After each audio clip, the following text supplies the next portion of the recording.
oras, hindi naman nabibili yan. Hindi yan na-add to cart, sadyang binibigayan ng kusa at buong puso. Make you alright， 享受秋意的夏天。别窝在家里面，不如去海边，不算浪费时间。It's alright， 但是我会一直在你身边。不开心的事全都丢一。Hello mga ka-double Dutch. Ayan, magandang umaga po dito magandang araw po sa inyong lahat. At dito nga po sa Netherlands ay umaga na. Ako po ay pang-umaga this week. Yung shift ko po sa work ay pang-umaga, 6 to 3. So, ayan, nakaligo na ako. Ito yung morning routine ko bago ako pumasok. So, kape muna tayo, guys. Tapos magbe-breakfast ako. Tapos susunduin ko na mamaya si Mami Precious. Kasi yun, sabay kami papunta sa work. So, kahon tayo ngayon sa oras. Kape meron ko. Ayan. Gisingin ko lang yung driver. Tutulog pa eh. Ayan. Ito, prepare ko na kanina nung nung naliligo ako. Prepare ako na kape.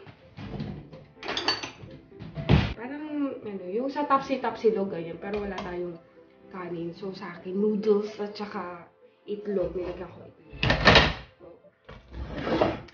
Kape muna tayo, guys. Ito na, ready ng aking kape. At kain muna tayo. Para may energy tayo pag nasa work. Thanks. Nakabis na ako, guys. Medyo gahol na tayo sa oras. Ito ako kumain. Wait lang. Diba? Dito. Ayan. Tayo na tayo.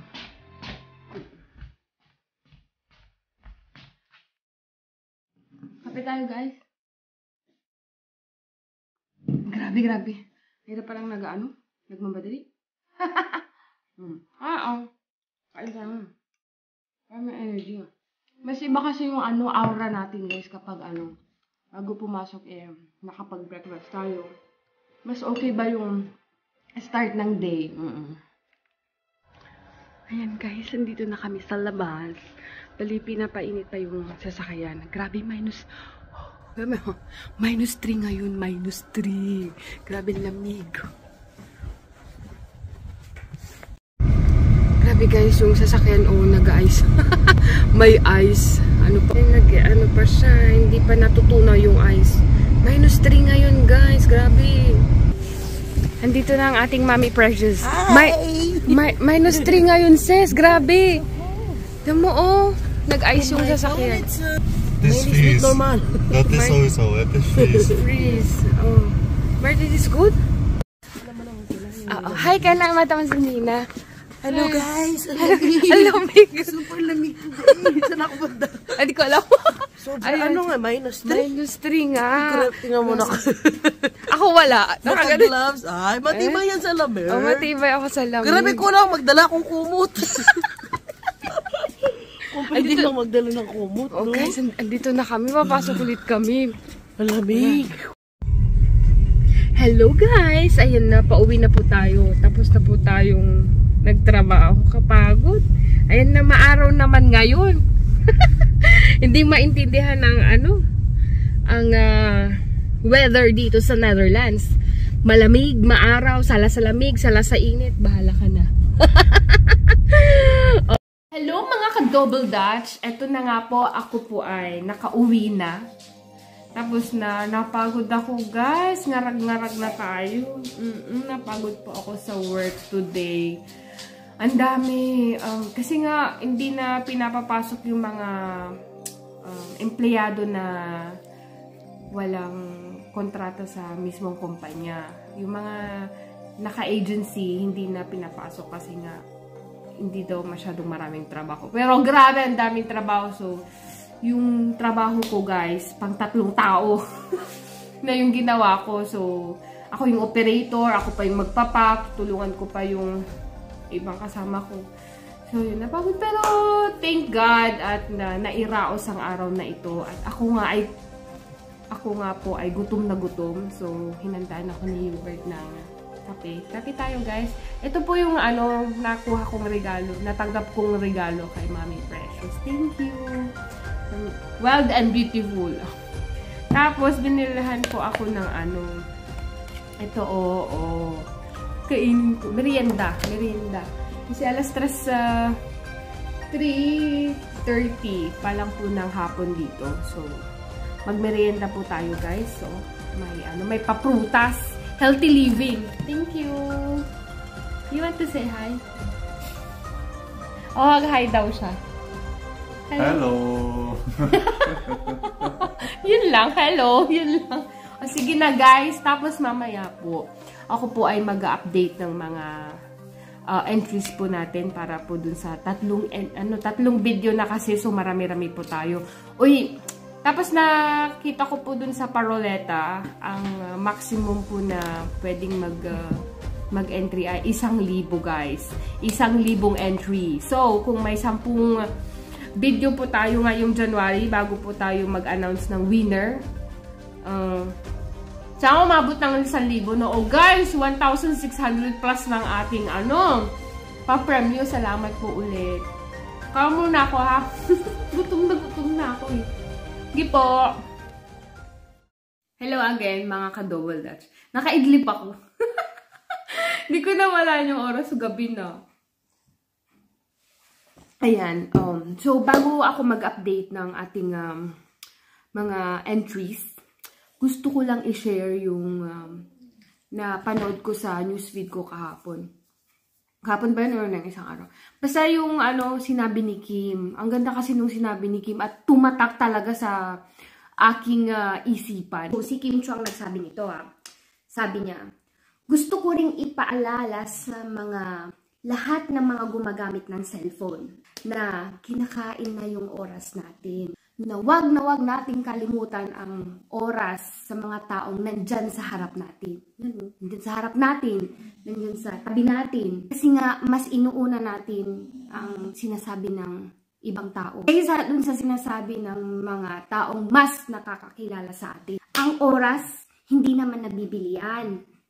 Hindi yan na-add to cart. Sadyang binibigay yan ng kusa at buong puso. Kaya mahalaga ang oras. Sulitin natin hanggat hawak pa natin ito. Ang galing! Di ba ang ganda ng sinabi niya? Totoo naman yun, guys. Time is gold. Ha? Time is gold. Pahalagahan natin yung oras natin sa mga taong nandyan sa paligid natin, sa tabi natin. Huwag yung puro cellphone lang, dut-dut ka ng dut-dut. Pero naman, guys, kahit nagdudut-dut ka at pinapanood mo ko, meron namang silbi, magkakapera ka. Kaya ito na. Ito na, guys. Watch and win. O, diba? Ito na, guys. Pinailawan ko na rin para maliwanag ang buhay. Wow. Meral ko. Ayan, guys. Magulo. Pasensya na kayo, magulo ang ating hair today. Oo. Tapos, eto na, guys. Ito na talaga. Mag-update na tayo at na-surprise ako, guys. Kasi, hindi ko in-expect na magiging ganito. Hindi ko in-expect. Oy, pero dapat, mag-2,000 tayo. Char lang, char. Eto na, guys. Mag-update na po tayo sa mga pa-entries natin. Ayan, guys. So, 1,641 na ang ating subscribers. Oh my God, ang bilis! Salamat po. Tignan nyo yung graph. Oh, diba? Ang bilis niyang lumago. Oh. Tapos, guys, ito na yung na-prepare kong ito na yung pa-wheel of names po natin. So, hindi ito makita. Nilagay ko dito, guys. Edit natin para makita nyo. Ayan o, January 2024, winner of. O, nilagay ko na 2,000. Sana umabot ka ng 2,000. Ayan, so yan. Ito, hindi kasi siya masyadong makita doon. Hindi masyadong makita. Ayan o, ayan. January 2024. So guys, ito na. Ginawa kong ganito o. Para makita. Focus natin ng konti. Ayan. ayun o, ginawa ko 1.1, ganyan. Hanggang sa 1.1, ibig sabihin yan po yung una nating video. Yan po yung mga nailista kong nag-comment po at nasagot po nila ang ating unang katanungan. Tapos po pagdating po sa, ito po, yung 2.1, ganyan po ulit. Sila naman po ulit yung mga nag-comment. Tignan natin guys. Hindi kasi gnagana yung mouse ko eh. Bayan. Ito po yung una nating video. Oh, hindi masyadong makita pala. Wait lang, focus ko dito. Ito po yung una nating video. Tapos newest first. Ayan na, tingnan natin. Tingnan natin kung may bago. So, ang ating pinakahuling nag-comment 6 hours ago, si Madam Carmela Segarino. O, yan. Nasagot po niya yung ating katanungan. Guys, nililista ko lang po yung mga nakakasagot po sa ating katanungan, ha? Kunyari po, sana mapili mo ako, senior na. Mami, hindi mo naman sinagot ang ating tanong, gano'n. So, yun, kasi po yun po ang ating mechanics. Ayan. Ang dami. Thank you po guys. Ito si Ma'am Jacqueline Perez says, Happy New Year. Sabi, Happy New Year din. Nagbatian na tayo sa work. Pero hindi mo sinagot ang ating tanong. So, hindi kita nilista. Ibig sabihin, hindi mo pinanood ang aking video, Mayaman ka na. Money is never an issue, di ba? Ayan. So, hindi na kita nilista. Says, yung mga nakakasagot. Ito po for example po, si Madam Nonami Toralba. Ayan. Nasagot po niya ang ating tanong. So, si Madam Nonami, for example, nakita nyo naman po yung nag-comment siya. Nonami, nasa na ba si Madam? Example po, ayan Nonami Toralba. Nakikita nyo po. Ayan. Nailista ko po siya. So, doon sa first video po natin, ang mga nag-comment at nakasagot po sa ating katanungan ay naka-38 po tayo. Tapos sa second video naman po natin, yung nasa Enkhaosin ako, ang last na nang nag-comment si Madam Irish Irvin Lalaine Castañeda 8524. Ayan. Ayan, nasagot din po niya ang ating katanungan. So, nandito po. Si Madam Irish po ang ating last. Ayan 2.19. Irish Irvin Lalaine Castañeda. Ayan, nandyan siya. So, yan. Pag may mga bago po tayong entries at basta nasagot nyo lang po ang ating katanungan at nailagay nyo po sa ating comment, mailalagay po kayo. Kahit po, kunyari po, ito si Madam Melanie, kaya biyab-yam talagang po yan. True supporter. Siya po yung laging nauunang nagko-comment, guys. Tignan nyo. Siya yung lagi. Tapos, first video po yan. Tapos, yung pangalawang video natin, Melanie Kayabiyab Nukum na naman. Thank you po. Mami Melanie, salamat. Ayan. Nag-comment siya ulit. So, may dalawa na siyang entry.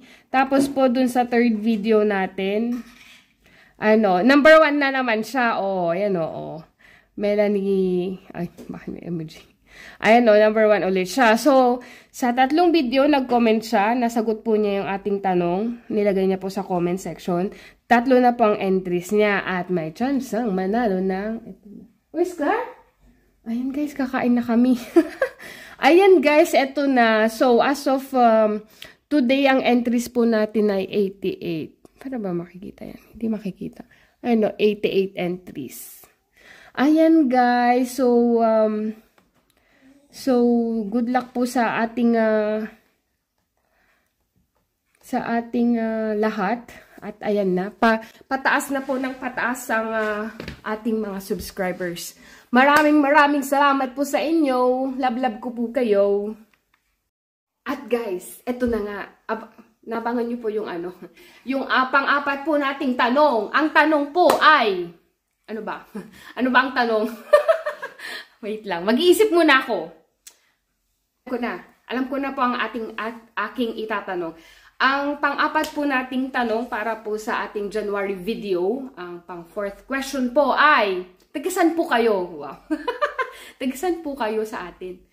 Oo. Guys, ako, ipinanganak po ako sa Urdaneta City, Pangasinan po. Taga Pangasinan po kasi si father. Tapos po sa La Union naman po si mama, sa Nagilian. Oo, yun guys. So, ang tanong po ay, taga saan po kayo? Thank you po sa mga sasagot. Kain muna kami. Kain muna tayo. Kain ulit. Oo, kain. Kain, video, edit. Ganun lang po ang ginagawa ko. Tas work. Oo, di ba? Salamat po ulit. Okay na guys. Kakain na tayo ng dinner. Ayan. Kunin ko lang yung manok. Manok yung dinner namin today.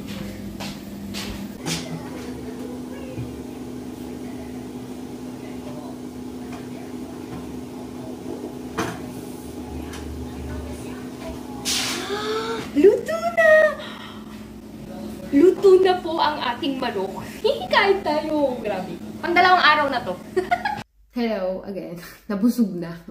So, napansin nyo siguro guys, bakit hindi kami kumakain sa dining table, ganyan. Hindi, kasi nga, na-addict kami sa larong Monopoly. Ito yung nasa dining table namin. Kasi itong Monopoly na naregalo ko kayo. Naregalo namin para sa amin dalawa. And then, mega edition kasi siya. So, malaki yung board. Ito, sakop niya lahat yung buong table. Tapos, ang daming extra na nakalagay. So, sa kagustuhan naming ituloy ang laro, so, dun na kami kumakain sa maliit na table. Sa coffee table. So, yun. Tapos, itong Monopoly board game, nandito sa dining table namin. Ganun guys, siguro may nagtatanong sa inyo, ganyan, bakit hindi sila kumakain sa dining table? Wala lang, sasabihin ko na. So guys, konting lang, isi-share ko lang yung, habang nilalaro namin itong Monopoly, naalala ko yung time na naghahanap kami ng bahay, yung time na nakapag-decide na kaming bumili ng bahay, kasi guys dito, grabe, okay naman yung yung apartments na mga tinirahan namin noon. Kaso lang, yung mga kapitbahay guys ang problema. Grabe yung mga kapitbahay. Kasi mostly yung mga napapasukan kong trabaho dito, may shifting siya. May morning shift, may night shift, ganun. So kapag night shift ako, tapos syempre sa umaga tulog ka, ganyan. Tapos gigising ka ng mga na hapon na or lunchtime. Hindi ako nakakatulog ng maayos. Kasi nga, sa taas or sa baba na kapitbahay namin, may mga bisita ng umaga, alas 9 ng umaga, tapos maririnig mo yung mga pituan, in and out yung mga tao. Di ba nakaka-stress? So, nag-decide ako na gagawa ako ng paraan para magkaroon ng sariling bahay. Iba kasi yung matatawag ba na sarili mo yung bahay. Kasi na choice mo na kung gusto mong magkaroon ng kapitbahay. Kasi dito sa Netherlands may 5 klase, normal 5 klase ba? Basta may iba't ibang klase kasi ng bahay dito. May detached house, yung sarili mo, wala kang kapitbahay. Semi-detached, may isa kang kapitbahay, may hati yung wall. Apartment or yung terraced house, yung magkakatabi. Sa apartment yung, di ba, building, alam yun na yun. Tapos may boathouse din dito sa Netherlands. Oo. So yung mga tinitirahan namin dati, unang tinirahan namin sa terraced house, yung may magkabilaan kaming, yung parang sa subdivision, yung dikit-dikit na bahay. Yung parang ganito. Ganito. Gamitin natin ang Monopoly. Paano makikita. Yung dikit-dikit siya. Yung marami. As in, marami kang kapitbahay. Ganyan. Nakikita ba? Kaya makikita. Ayun. Ganyan. Tapos may dikit-dikit. Ayan. Yung cute kasi. Ganyan, terraced house, yung dikit-dikit siya. Di ba sa atin sa mga camellia homes, ganyan. Mga subdivision, dikit-dikit. ayun, yung tinirahan namin na apartment naman, may nakatira sa baba, may nakatira sa taas. So, yung mga kalabog nila, dinig na dinig. So, ganun. Ayun, humanap ako ng paraan. I mean, hindi naman paraan. Yung, ano bang way para magkaroon ng bahay? Kasi nga, nung time na yon hindi pa ako Dutch. Naka-residence permit pa lang. Hindi pa siya permanent. Hanggang 5 years pa nga lang yung yung allowed ko nun. Tapos yun, nag-research ako guys. Talagang humanap ako ng kung po pwede ba talagang ako as a expat, foreigner, kung pwede ba akong makakuha ng bahay dito. Pwede naman pala. Oo, pwede umutang. Pwede pala akong umutang sa bangko.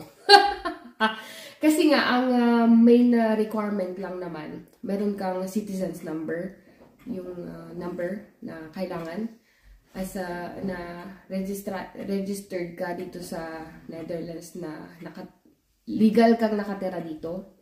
Yun po yung kailangan. Pasaporte at saka yung permit. Tapos, meron kang trabaho. Yun lang naman yung requirements nila eh. Yun lang, as in. Akala ko nung una talagang mahirap. Yung pala, hindi naman ganun kahirap pala, gosh. Kasi kung gusto nyo talaga, may mga talagang paraan. Tapos may mga agents naman na tutulong kung hindi ka pa ganun kagaling sa Dutch. May mga translators naman. Tapos magagaling mag-English dito, mga Dutch. Ang gagaling nila mag-English. So, ayun. So, nakailang agency din ako na tinanungan kung ano ba yung mga requirements, ano yung mga kailangan kong documents na i-provide, ganyan. So, sa makatuwid, guys, ang main requirement lang ay dapat meron kang source of income. So, nung mga panahong yon, nung naghahanap ako ng... Kasi, akala nyo, last year lang pala yung 2020... Hindi pala, 2022. 2024 na pala ngayon.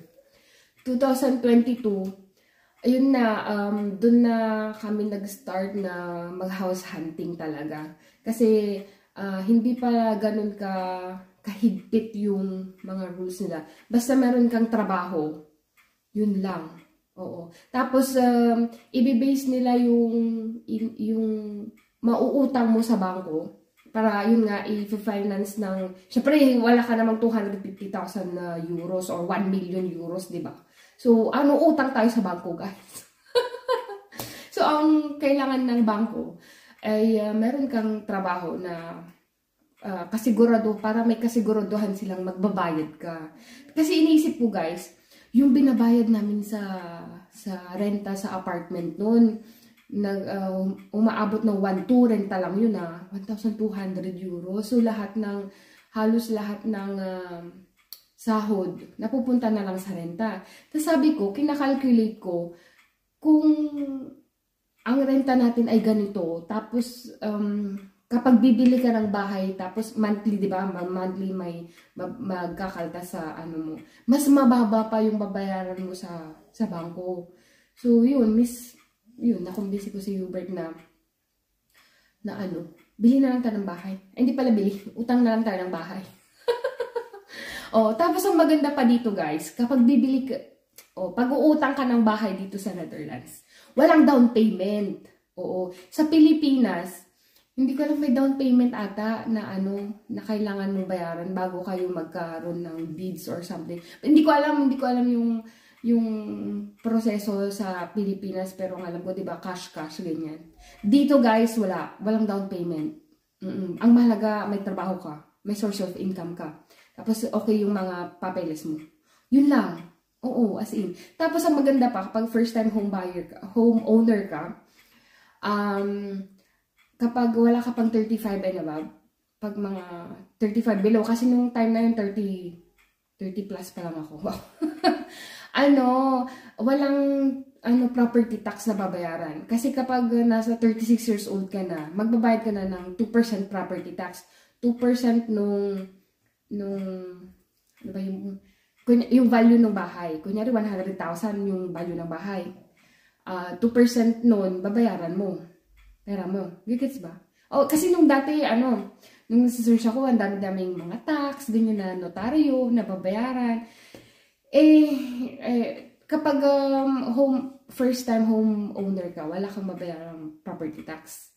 Oo, yun ang kagandahan nun. Walang down payment. Tapos, kapag bata-bata ka pa, walang down payment, tapos hindi ka magbabayad ng property tax. Oo.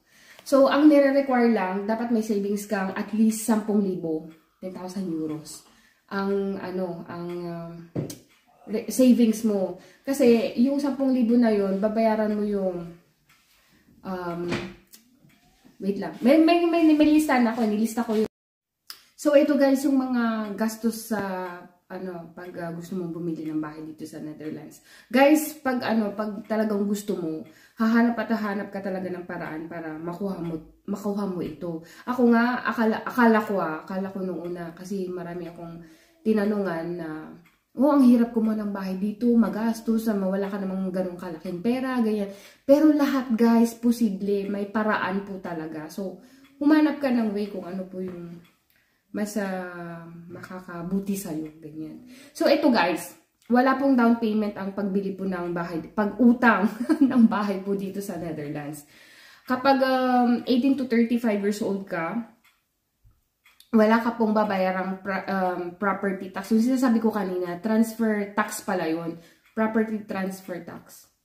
O, yun. 2% din yun. Sayang din yun, no? So, yun na nga sabi ko, mahalaga ang oras. Time is gold. Kaya nga yung una kong dun sa intro ko, oras po ay napakahalaga. Kasi, ngayon nga lahat, pati nga sa trabaho, di ba may age limit?